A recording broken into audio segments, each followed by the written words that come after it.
When the time for his examination drew near, Malcolm Malcolmson made up his mind to go somewhere to read by himself. He feared the attractions of the seaside, and also he feared completely rural isolation, for of old he knew its charms. And so he determined to find some unpretentious little town where there would be nothing to distract him. He refrained from asking suggestions from any of his friends, for he argued that each would recommend some place of which he had knowledge, and where he had already acquaintances. As Malcolmson wished to avoid friends, he had no wish to encumber himself with the attention of friends, and so he determined to look out for a place for himself. He packed a portmanteau with some clothes and all the books he required, and then took ticket for the first name on the local timetable, which he did not know. When at the end of 3 hours' journey, he alighted at Ben Church, he felt satisfied that he had so far obliterated his tracks as to be sure of having a peaceful opportunity of pursuing his studies. He went straight to the one in which the sleepy little place contained, and put up for the night. Benchurch was a market town, and once in 3 weeks was crowded to excess, but for the remainder of the 21 days, it was as attractive as a desert. Malcolmson looked around the day after his arrival, to try to find quarters more isolated than even so quiet an inn as the good traveler afforded. There was only one place which took his fancy, and it certainly satisfied his wildest ideas regarding quiet. In fact, quiet was not the proper word to apply to it. Desolation was the only term conveying any suitable idea of its isolation. It was an old, rambling, heavy-built house of the Jacobean style, with heavy gables and windows unusually small, and set higher than was customary in such houses, and was surrounded with a high brick wall massively built. Indeed, on examination, it looked more like a fortified house than an ordinary dwelling. But all these things pleased Malcolmson. Here, he thought, is the very spot I have been looking for, and if I can get opportunity of using it, I shall be happy. His joy was increased when he realized beyond doubt that it was not at present inhabited. From the post office, he got the name of the agent, who was rarely surprised at the application to rent a part of the old house. Mr. Carnford, the local lawyer and agent, was a genial old gentleman, and frankly confessed his delight at anyone being willing to live in the house. To tell you the truth, said he, I should be only too happy, on behalf of the owners, to let anyone have the house rent-free for a term of years, if only to accustom the people here to see it inhabited. It has been so long empty that some kind of absurd prejudice has grown up about it, and this can be best put down by its occupation. If only, he added with a sly glance at Malcolmson, by a scholar like yourself, who wants its quiet for a time. Malcolmson thought it needless to ask the agent about the absurd prejudice. He knew he would get more information, if he should require it, on that subject from other quarters. He paid his 3 months' rent, got a receipt and the name of an old woman, who would probably undertake to do for him, and came away with the keys in his pocket.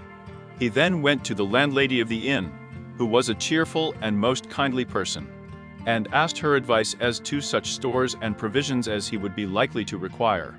She threw up her hands in amazement when he told her where he was going to settle himself. Not in the judge's house, she said, and grew pale as she spoke. He explained the locality of the house, saying that he did not know its name. When he had finished, she answered, "Aye, sure enough. Sure enough, the very place. It is the judge's house, sure enough." He asked her to tell him about the place, why so called, and what there was against it. She told him that it was so called locally because it had been many years before. How long she could not say, as she was herself from another part of the country, but she thought it must have been 100 years or more. The abode of a judge, who was held in great terror on account of his harsh sentences, and his hostility to prisoners at assizes. As to what there was against the house itself she could not tell. She had often asked, but no one could inform her. But there was a general feeling that there was something, and for her own part, she would not take all the money and drink water's bank, and stay in the house an hour by herself. Then she apologized to Malcolmson for her disturbing talk. "It is too bad of me, sir, and you, and a young gentleman too, if you will pardon me saying it, going to live there all alone. If you were my boy, and you'll excuse me for saying it, you wouldn't sleep there a night, not if I had to go there myself. And pull the big alarm bell that's on that roof." The good creature was so manifestly in earnest, and was so kindly in her intentions, that Malcolmson, although amused, was touched. He told her kindly how much he appreciated her interest in him, and added, "But my dear Mrs. Witham, indeed you need not be concerned about me. A man who is reading for the mathematical tripos has too much to think of to be disturbed by any of these mysterious somethings. And his work is of too exact and prosaic a kind to allow of his having any corner in his mind for mysteries of any kind. Harmonical progression, permutations and combinations, and elliptic functions have sufficient mysteries for me." Mrs. Witham kindly undertook to see after his commissions, and he went himself to look for the old woman who had been recommended to him. When he returned to the judge's house with her, after an interval of a couple of hours, he found Mrs. Witham herself waiting with several men and boys carrying parcels, and an upholsterer's man with a bed in a car. For, she said, though tables and chairs might be all very well, a bed that hadn't been aired for mayhap 50 years was not proper for young bones to lie on. She was evidently curious to see the inside of the house, and though manifestly so afraid of the somethings, that at the slightest sound, she clutched onto Malcolmson, whom she never left for a moment, went over the whole place. After his examination of the house, Malcolmson decided to take up his abode in the great dining room, which was big enough to serve for all his requirements, and Mrs. Witham, with the aid of the charwoman, Mrs. Dempster, proceeded to arrange matters. When the hampers were brought in and unpacked, Malcolmson saw that with much kind forethought she had sent from her own kitchen sufficient provisions to last for a few days. Before going, she expressed all sorts of kind wishes, and at the door turned and said, "And perhaps, sir, as the room is big and draughty, it might be well to have one of those big screens put round your bed at night, though truth to tell, I would die myself if I were to be so shut in with all kinds of things that put their heads round the sides, or over the top, and look on me." The image which she had called up was too much for her nerves, and she fled incontinently. Mrs.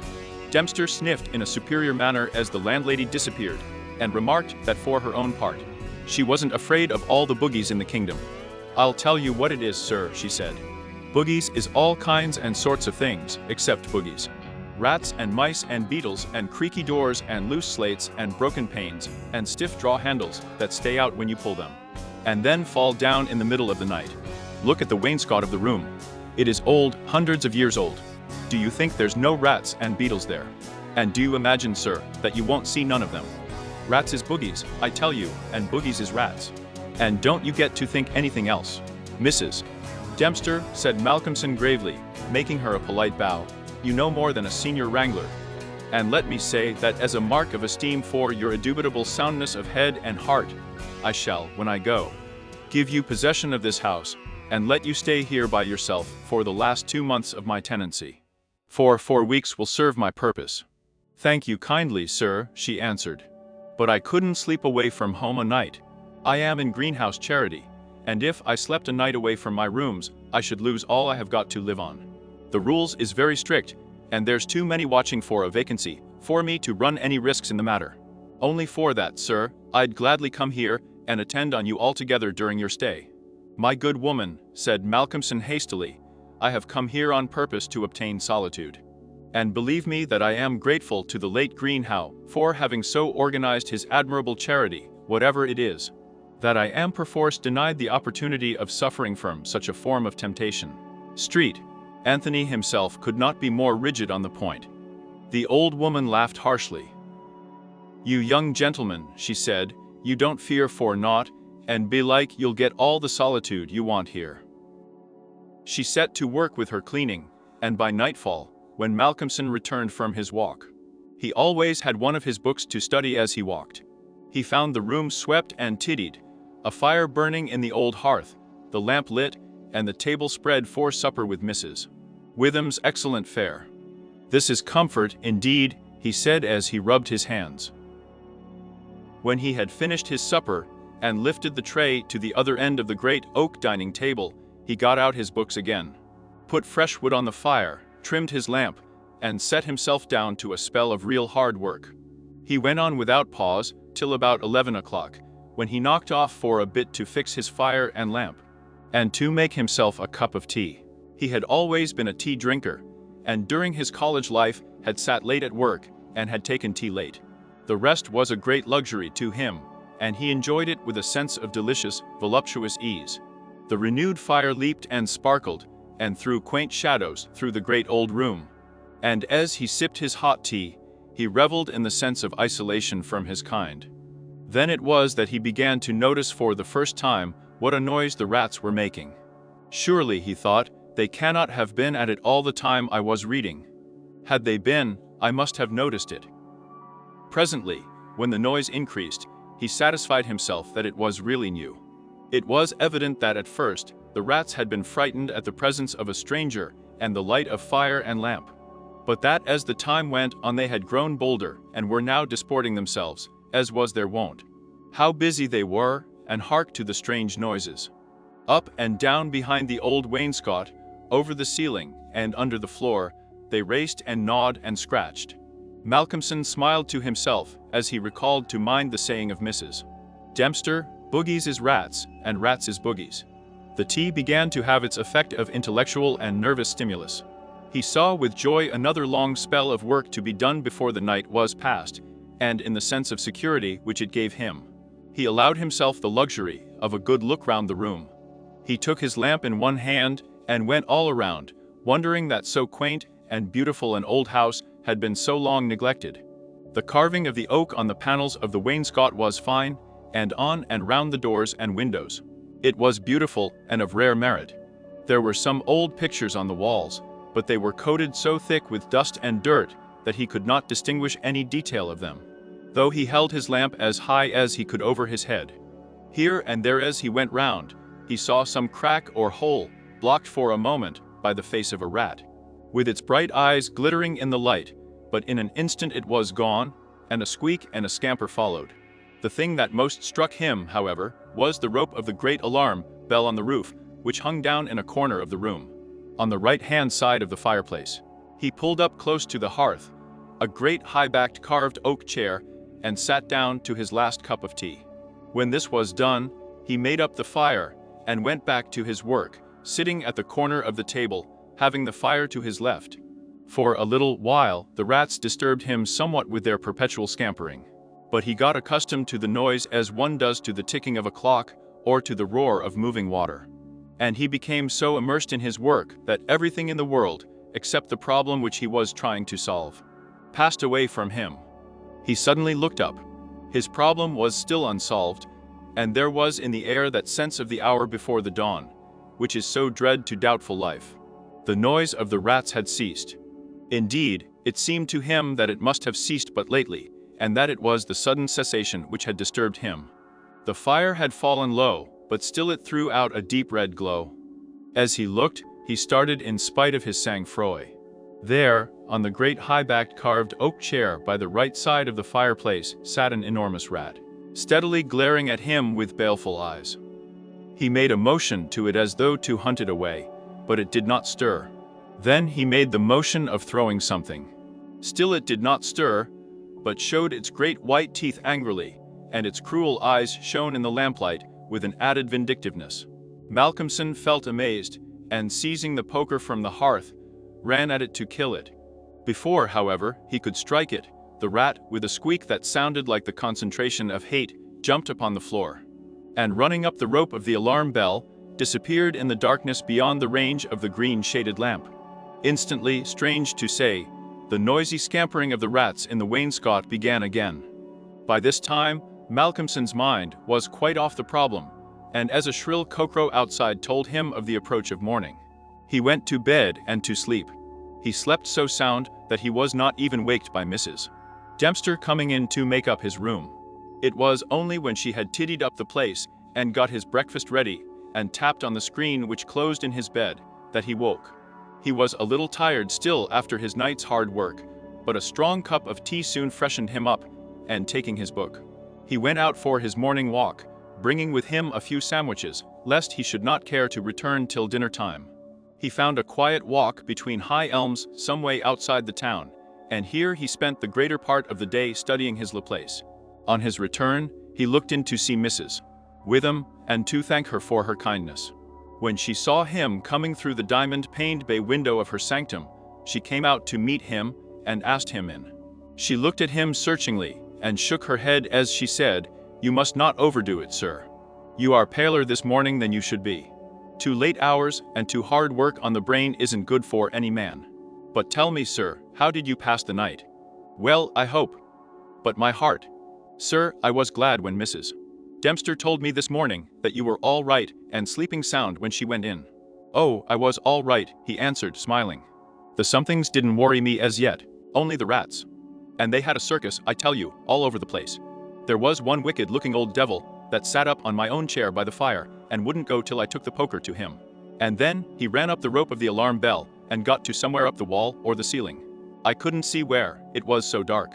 Mercy on us, said Mrs. Witham, an old devil, and sitting on a chair by the fireside. Take care, sir, take care. There's many a true word spoken in jest. How do you mean? Upon my word, I don't understand. An old devil. The old devil, perhaps. There, sir, you needn't laugh. For Malcolmson had broken into a hearty peal. You young folks thinks it easy to laugh at things that makes older ones shudder. Never mind, sir, never mind. Please God, you'll laugh all the time.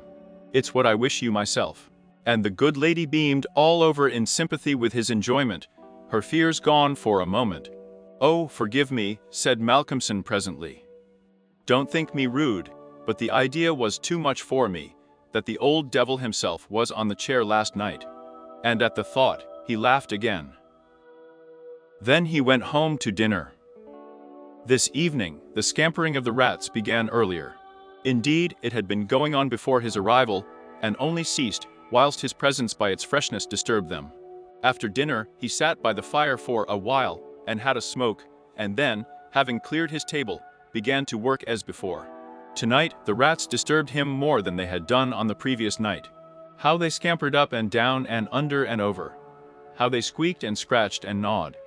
How they, getting bolder by degrees, came to the mouths of their holes and to the chinks and cracks and crannies in the wainscoting, till their eyes shone like tiny lamps as the firelight rose and fell.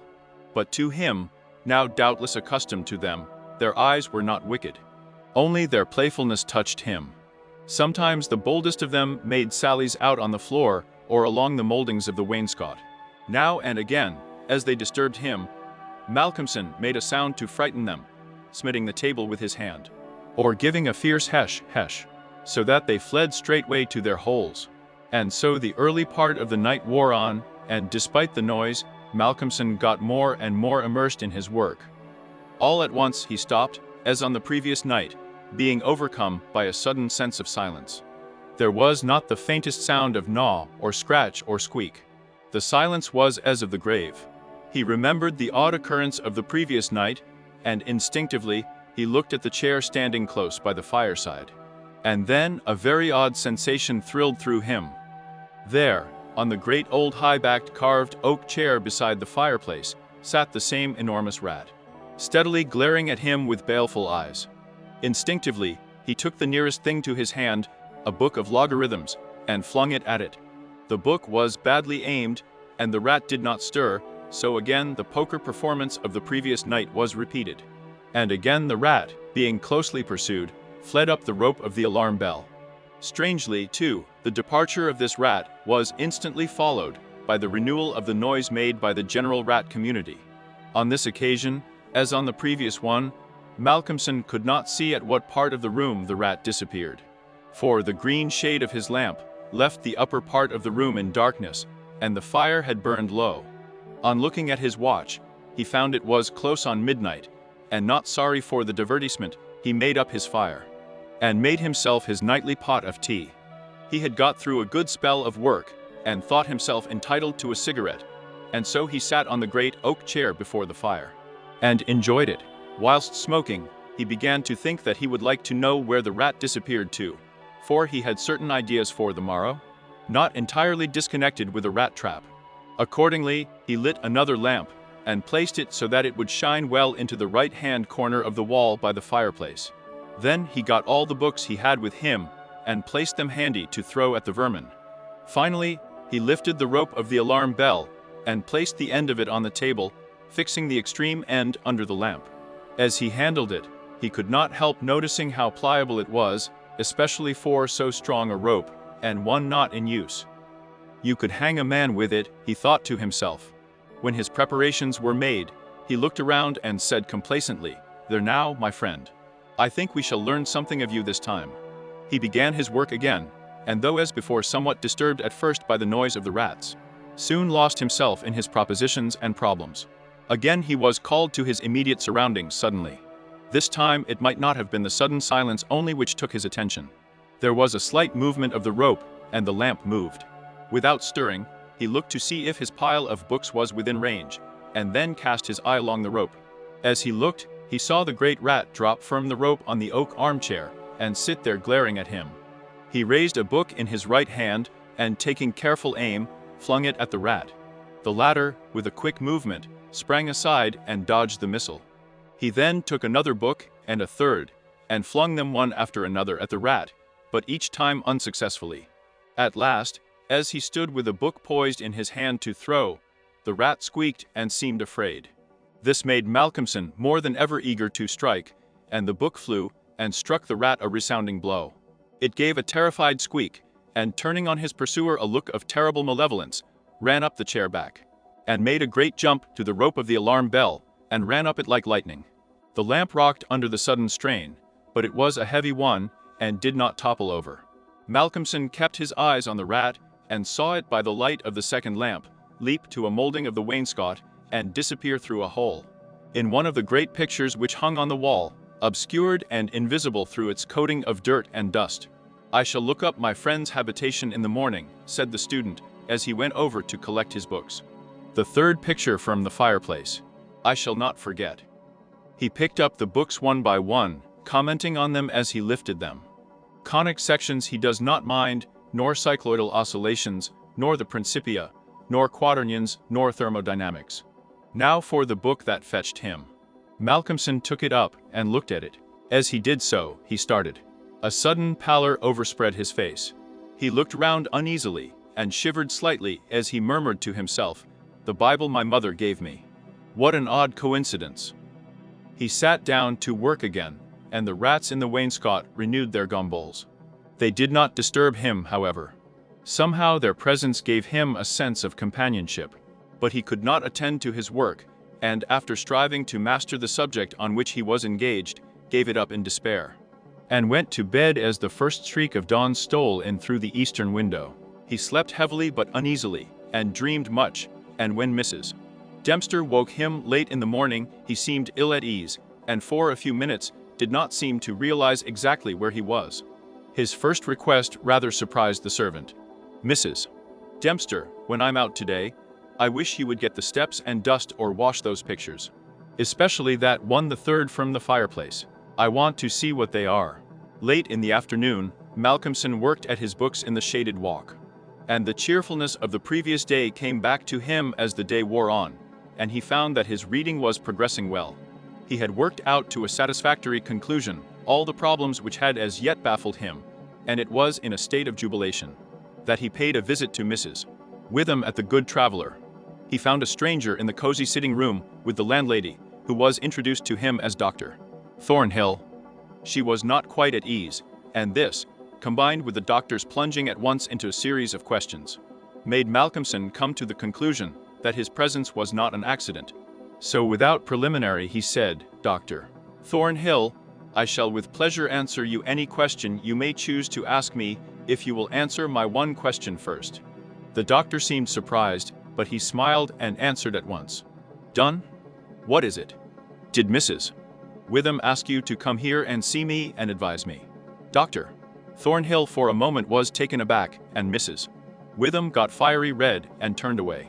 But the doctor was a frank and ready man, and he answered at once and openly. "She did, but she didn't intend you to know it. I suppose it was my clumsy haste that made you suspect. She told me that she did not like the idea of your being in that house all by yourself, and that she thought you took too much strong tea. In fact, she wants me to advise you, if possible, to give up the tea and the very late hours. I was as a keen student in my time, so I suppose I may take the liberty of a college man, and without offense advise you not quite as a stranger." Malcolmson, with a bright smile, held out his hand. "Shake, as they say in America," he said. "I must thank you for your kindness, and Mrs. with them too, and your kindness deserves a return on my part. I promise to take no more strong tea. No tea at all till you let me. And I shall go to bed tonight at 1 o'clock at latest. Will that do?" "Capital," said the doctor. "Now tell us all that you noticed in the old house." And so Malcolmson then and there told in minute detail all that had happened in the last 2 nights. He was interrupted every now and then by some exclamation from Mrs. Witham, till finally, when he told of the episode of the Bible, the landlady's pent-up emotions found vent in a shriek. And it was not till a stiff glass of brandy and water had been administered that she grew composed again. "Doctor?" Thornhill listened with a face of growing gravity, and when the narrative was complete and Mrs. Witham had been restored, he asked, "The rat always went up the rope of the alarm bell?" "Always." "I suppose you know," said the doctor after a pause, "what the rope is?" "No." "It is," said the doctor slowly, "the very rope which the hangman used for all the victims of the judge's judicial rancour." Here he was interrupted by another scream from Mrs. Witham, and steps had to be taken for her recovery. Malcolmson, having looked at his watch, and found that it was close to his dinner hour, had gone home before her complete recovery. When Mrs. Witham was herself again, she almost assailed the doctor with angry questions as to what he meant by putting such horrible ideas into the poor young man's mind. "He is quite enough there already to upset him," she added. "Doctor," Thornhill replied, "my dear madam, I had a distinct purpose in it. I wanted to draw his attention to the bell rope and to fix it there. It may be that he is in a highly overwrought state and has been studying too much, although I am bound to say that he seems as sound and healthier young man, mentally and bodily, as ever I saw. But then the rats. And that suggestion of the devil." The doctor shook his head and went on. "I would have offered to go and stay the first night with him, but I felt sure it would have been a cause of offense. He may get in the night some strange fright or hallucination, and if he does I want him to pull that rope. All alone as he is, it will give us warning, and we may reach him in time to be of service. I shall be sitting up pretty late tonight and shall keep my ears open. Do not be alarmed if Ben Church gets a surprise before morning." "Oh, doctor." "What do you mean?" "What do you mean?" "I mean this. That possibly, nay, more probably, we shall hear the great alarm bell from the judge's house tonight." And the doctor made about as effective an exit as could be thought of. When Malcolmson arrived home, he found that it was a little after his usual time, and Mrs. Dempster had gone away. The rules of greenhouse charity were not to be neglected. He was glad to see that the place was bright and tidy, with a cheerful fire and a well-trimmed lamp. The evening was colder than might have been expected in April, and a heavy wind was blowing with such rapidly increasing strength that there was every promise of a storm during the night. For a few minutes after his entrance, the noise of the rats ceased, but so soon as they became accustomed to his presence, they began again. He was glad to hear them, for he felt once more the feeling of companionship in their noise, and his mind ran back to the strange fact that they only ceased to manifest themselves when that other, the great rat with the baleful eyes, came upon the scene. The reading lamp only was lit, and its green shade kept the ceiling and the upper part of the room in darkness, so that the cheerful light from the hearth spreading over the floor and shining on the white cloth laid over the end of the table was warm and cheery. Malcolmson sat down to his dinner with a good appetite and a buoyant spirit. After his dinner and a cigarette, he sat steadily down to work, determined not to let anything disturb him. For he remembered his promise to the doctor, and made up his mind to make the best of the time at his disposal. For an hour or so he worked all right, and then his thoughts began to wander from his books. The actual circumstances around him, the calls on his physical attention, and his nervous susceptibility were not to be denied. By this time, the wind had become a gale, and the gale a storm. The old house, solid though it was, seemed to shake to its foundations, and the storm roared and raged through its many chimneys, and its queer old gables, producing strange, unearthly sounds in the empty rooms and corridors. Even the great alarm bell on the roof must have felt the force of the wind, for the rope rose and fell slightly, as though the bell were moved a little from time to time, and the limber rope fell on the oak floor with a hard and hollow sound. As Malcolmson listened to it, he bethought himself of the doctor's words. "It is the rope which the hangman used for the victims of the judge's judicial rancour." And he went over to the corner of the fireplace and took it in his hand to look at it. There seemed a sort of deadly interest in it, and as he stood there, he lost himself for a moment in speculation as to who these victims were, and the grim wish of the judge to have such a ghastly relic ever under his eyes. As he stood there, The swaying of the bell on the roof still lifted the rope now and again. But presently there came a new sensation, a sort of tremor in the rope, as though something was moving along it. Looking up instinctively, Malcolmson saw the great rat coming slowly down towards him, glaring at him steadily. He dropped the rope and started back with a muttered curse. And the rat, turning, ran up the rope again and disappeared. And at the same instant, Malcolmson became conscious that the noise of the rats, which had ceased for a while, began again. All this set him thinking, and it occurred to him that he had not investigated the lair of the rat, or looked at the pictures as he had intended. He lit the other lamp without the shade, and holding it up, went and stood opposite the third picture from the fireplace on the right-hand side, where he had seen the rat disappear on the previous night. At the first glance, he started back so suddenly that he almost dropped the lamp, and a deadly pallor overspread his face. His knees shook, and heavy drops of sweat came on his forehead, and he trembled like an aspen. But he was young and plucky, and pulled himself together, and after the pause of a few seconds, stepped forward again, raised the lamp, and examined the picture which had been dusted and washed, and now stood out clearly. It was of a judge dressed in his robes of scarlet and ermine. His face was strong and merciless, evil, crafty and vindictive, with a sensual mouth, hooked nose of ruddy color, and shaped like the beak of a bird of prey. The rest of the face was of a cadaverous color. The eyes were of peculiar brilliance and with a terribly malignant expression. As he looked at them, Malcolmson grew cold, for he saw there the very counterpart of the eyes of the great rat. The lamp almost fell from his hand. He saw the rat with its baleful eyes peering out through the hole in the corner of the picture, and noted the sudden cessation of the noise of the other rats.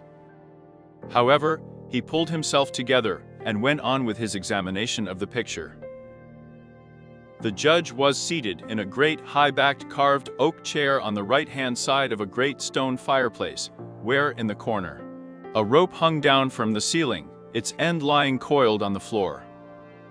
With a feeling of something like horror, Malcolmson recognized the scene of the room as it stood, and gazed around him in an awestruck manner, as though he expected to find some strange presence behind him. Then he looked over to the corner of the fireplace, and with a loud cry, he let the lamp fall from his hand. There in the judge's armchair, with the rope hanging behind, sat the rat with the judge's baleful eyes, now intensified, and with a fiendish leer. Save for the howling of the storm without, there was silence. The fallen lamp recalled Malcolmson to himself. Fortunately, it was of metal, and so the oil was not spilt. However, the practical need of attending to it settled at once his nervous apprehension. When he had turned it out, he wiped his brow and thought for a moment. "This will not do," he said to himself. "If I go on like this I shall become a crazy fool. This must stop. I promised the doctor I would not take tea. Faith, he was pretty right. My nerves must have been getting into a queer state. Funny I did not notice it. I never felt better in my life. However, it is all right now, and I shall not be such a fool again."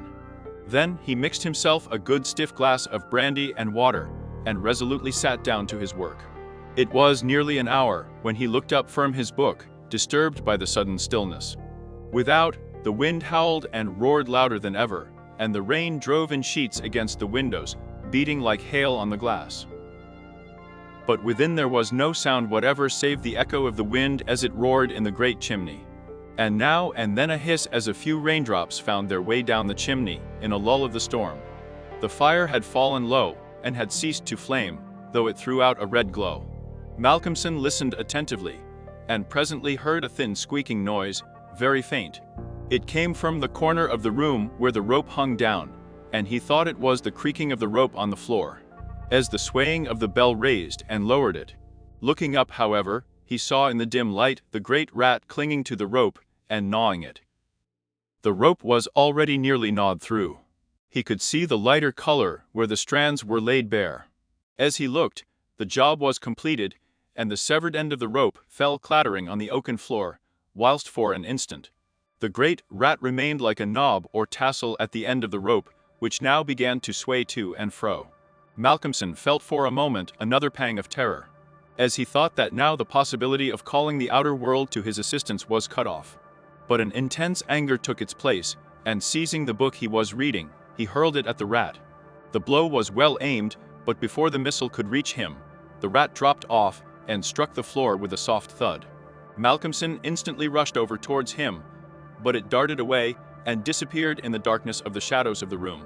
Malcolmson felt that his work was over for the night, and determined then and there to vary the monotony of the proceedings by a hunt for the rat, and took off the green shade of the lamp, so as to ensure a wider spreading light.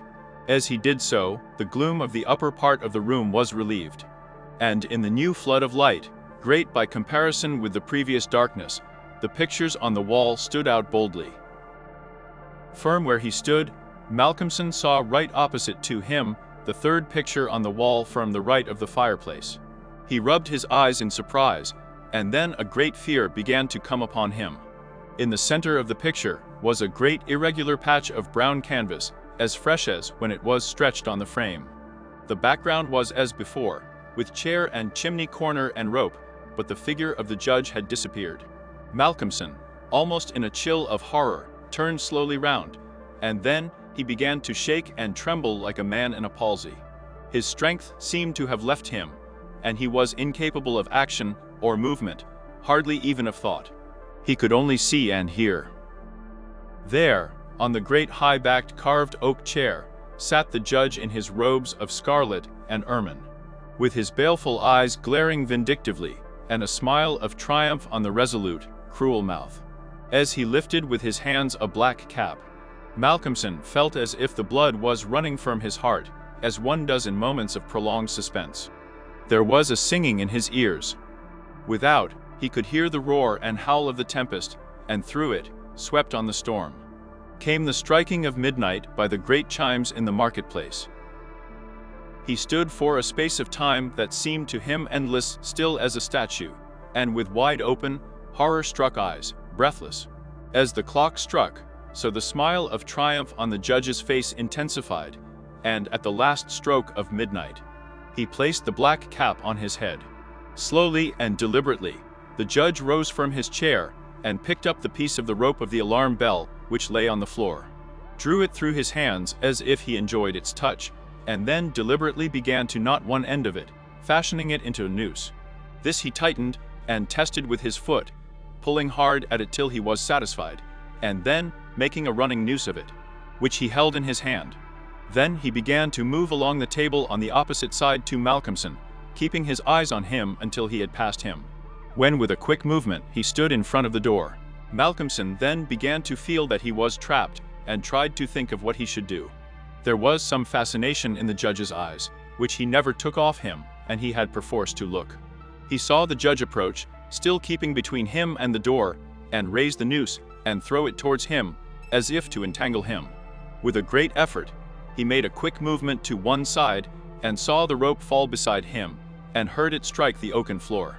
Again, the judge raised the noose and tried to ensnare him, ever keeping his baleful eyes fixed on him, and each time by a mighty effort. The student just managed to evade it. So this went on for many times, the judge seeming never discouraged nor discomposed at failure, but playing as a cat does with a mouse. At least in despair, which had reached its climax, Malcolmson cast a quick glance round him. The lamp seemed to have blazed up, and there was a fairly good light in the room. At the many rat holes, and in the chinks and crannies of the wainscot, he saw the rat's eyes. And this aspect, that was purely physical, gave him a gleam of comfort. He looked around, and saw that the rope of the great alarm bell was laden with rats. Every inch of it was covered with them, and more were pouring through the small circular hole in the ceiling whence it emerged, so that with their weight the bell was beginning to sway. Hark! It had swayed till the clapper had touched the bell. The sound was but a tiny one, but the bell was only beginning to sway, and it would increase. At the sound, the judge, who had been keeping his eyes fixed on Malcolmson, looked up, and a scowl of diabolical anger overspread his face. His eyes fairly glowed like hot coals, and he stamped his foot with a sound that seemed to make the house shake. A dreadful peal of thunder broke overhead as he raised the rope again, whilst the rats kept running up and down the rope, as though working against time. This time, instead of throwing it, He drew close to his victim and held open the noose as he approached. As he came closer, there seemed something paralyzing in his very presence, and Malcolmson stood rigid as a corpse. He felt the judge's icy fingers touch his throat as he adjusted the rope. The noose tightened. Then the judge, taking the rigid form of the student in his arms, carried him over and placed him standing in the oak chair. And stepping up beside him, put his hand up and caught the end of the swaying rope of the alarm bell. As he raised his hand, the rats fled squeaking and disappeared through the hole in the ceiling. Taking the end of the noose which was round Malcolmson's neck, he tied it to the hanging bell rope and then, descending, pulled away the chair. When the alarm bell of the judge's house began to sound, a crowd soon assembled. Lights and torches of various kinds appeared, and soon a silent crowd was hurrying to the spot. They knocked loudly at the door, but there was no reply. Then they burst in the door and poured into the great dining room, the doctor at the head. There at the end of the rope of the great alarm bell hung the body of the student, and on the face of the judge in the picture was a malignant smile.